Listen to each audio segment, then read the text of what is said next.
ఇప్పుడే జీ5 app download చేయండి. చూడండి మీ ఫేవరెట్ టీవీ షోస్ ఎప్పుడైనా ఎక్కడైనా. ఇంతకీ ఏం జరిగిందమ్మా? శరణ్య ఏం చేసింది?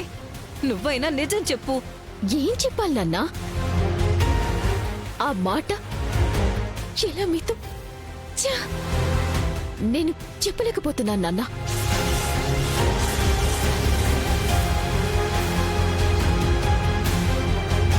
పర్సనల్ గా కూర్చొని అత్తయ్య గారితో మాత్రమే చెప్పుకోవాల్సిన విషయాన్ని లెటర్ రాసి పెట్టి మరీ ఇంట్లో అందరికీ తెలిసేలాగా చేసేసింది.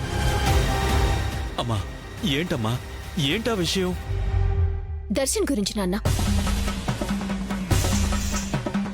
అది తెలిస్తే మీరు భరించలేరు కూడా. అనన్య, ముందు విషయం ఏంటో త్వరగా చెప్పమ్మా. పెద్దమ్మా, నా వల్ల కావట్లేదు, నువ్వే చెప్పు. భర్త సంసారానికి పనికిరాడు, అసలు మగతనమే లేదని ఉత్తరం రాసి పెట్టొచ్చుండాది మీ కూతురు.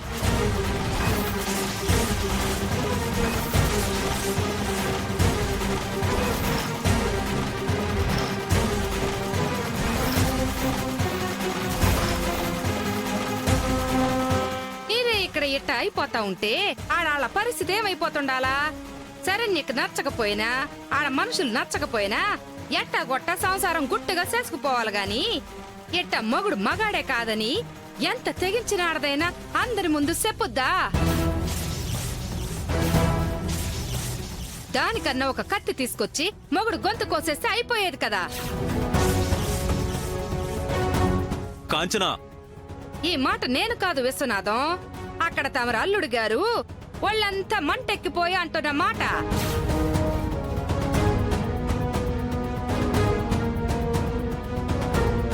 ఏమండి, ఏంటండి ఇదంతా? ఎంత పాపిష్టి పని! దీనికి ఎలా చెయ్యాలనిపించింది? అయ్యో భగవంతుడా, ఏంటయ్యా మాకీ కర్మ?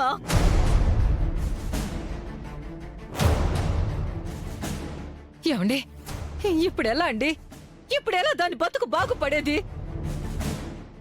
ఇంకా బాగుపడ్డానికి అక్కడ నీ కూతురు ఏం మిగిల్చుండదు గీత.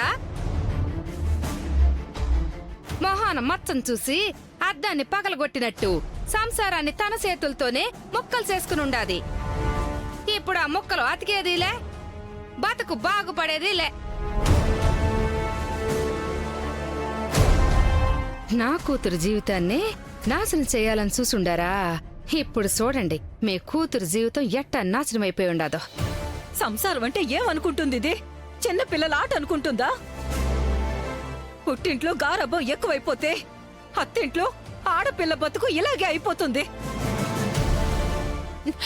దీని చెంప పగలు కొడితే కాని ఇది దారిలోకి రాదు.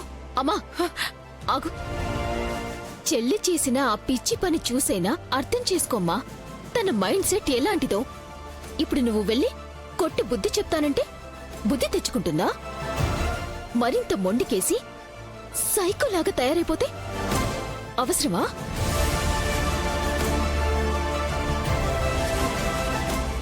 జీ5 యాప్ డౌన్లోడ్ చేసి అన్ని ఎపిసోడ్స్ పూర్తి ఉచితంగా చూడండి.